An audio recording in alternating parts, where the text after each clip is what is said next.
নোংরা আর অপরিচ্ছন্নতার বিপরীতে শুভ্রতার ছোঁয়া।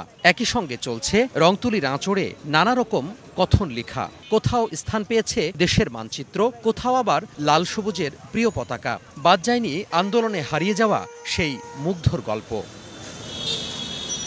শুক্রবার ছুটির দিনে ফুটপাত থেকে শুরু করে সবখানেই চলছে পরিচ্ছন্নতা কার্যক্রম। সড়ক লাগোয়া দেয়ালে সাঁটানো অপ্রয়োজনীয় বিজ্ঞাপন, বিলবোর্ড অপসারণ আর নানা রকম অপ্রয়োজনীয় স্লোগান মুছে ফেলে সৌন্দর্য বৃদ্ধি করছেন শিক্ষার্থীরা। দেশ সংস্কারের অংশ হিসেবে এই কার্যক্রমে অংশ নিতে পেরে গর্বিত তারা। বিউটিফিকেশন কোনো ব্যাপার না, সরকার চাইলেই যে কোনোভাবে সবকিছুর দেখভাল করতে পারে, যেখানে সৌন্দর্যটা মেনটেন করতে পারবে। বাংলাদেশটাকে পুরো একদম সংস্কার করে ফেলবো। এক একজন হচ্ছে এক একটা পেইন্ট করতেছে, কেউ মেধার বিজয় লিখতেছে, কেউ হচ্ছে আমাদের স্বাধীনতা লিখতেছে।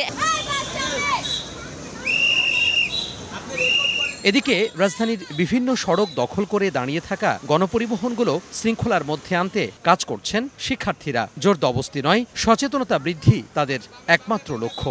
100 গ্রাম রাঁধুনি হলুদ বা মরিচের গুঁড়ার সাথে 2টি এবং 200 গ্রামের সাথে 4টি রাঁধুনি স্বাদ মিশালি ফ্রি। চেষ্টা করছি যে যাতে পুলিশ আবার ব্যাক করলো তারা যাতে তাদের কাজটা ঠিকমতো করতে পারে। আমরা যেটা করছি তাদের কাছে হয়তো একটু রিকোয়েস্ট করছি, আমরা তাদেরকে বোঝানোর চেষ্টা করছি যে দেখেন, দেশটা আমরা যেহেতু নতুনভাবে হয়তো স্বাধীন করেছি বা সংস্কারের দায়িত্ব নিয়েছি, তো এটা আমাদেরই দায়িত্ব এটাকে আবার ঠিক করে আনার। জনগণ অনেক ভালোভাবে আমাদের কোঅপারেট করছে। শিক্ষার্থীরা জানিয়েছেন ট্রাফিক বিভাগের কার্যক্রম শুরু হওয়ার আগ পর্যন্ত এ কর্মসূচি চলমান থাকবে।